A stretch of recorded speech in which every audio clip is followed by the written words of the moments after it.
Hi kids, welcome to Mokshi kids tales. வணக்கம் குட்டி பிள்ளைகளே. இன்னைக்கு நாம் கேட்க போறோம் கதை. என்ன தெரியுமா? இப்ப நம்ம காட்டு அரசன் சிங்கமும் குட்டி எலியும். ஒரு நாள் காட்டு அரசன் சிங்கம் மரத்துக்கு அடியில தூங்கிக்கிட்டு இருந்துச்சு. இந்த பக்கமா வந்த எலி ஒண்ணு சிங்கத்து மேல ஏறிடுச்சு. திடீர்னு கண்ணு முழிச்ச சிங்கம் கோபத்தோட எலிய புடிச்சுடே, இப்படி என் தூக்கத்தை கெடுத்துட்டியே, நான் யாருன்னு தெரியுமா? இந்த காட்டுக்கே ராஜா. உன்னை நான் இப்ப அப்படியே சாப்பிட போறேன்னு சொல்லுச்சு.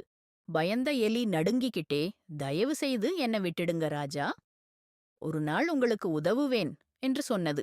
அதை கேட்ட சிங்கம் சிரிச்சுக்கிட்டே, டேய், நீ எனக்கு உதவ போறியா? அதையும் பார்க்கலாம் அப்படின்னு எலிய விட்டுடுச்சு. சில நாட்களுக்கு பிறகு சிங்கம் வேட்டைக்காரன் வச்ச வலையில மாட்டிக்கிட்டு திருன்னு முழிச்சுக்கிட்டு இருந்துச்சு. அப்ப அந்த எலி வந்து வலையை கடிச்சு சிங்கத்தை காப்பாத்திருச்சு. அப்புறம் என்ன, எலியும் சிங்கமும் நல்ல நண்பர்களா மாறிட்டாங்க. இந்த கதையிலிருந்து நம்ம என்ன தெரிஞ்சுக்கிட்டோம் தெரியுமா?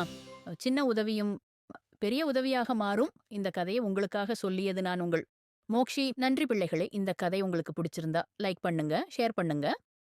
முக்கியமா மோக்ஷி கிட்ஸ் டேல்ஸ்க்கு சப்ஸ்கிரைப் பண்ணுங்க. அடுத்த கதையில் மீண்டும் சந்திப்போம்.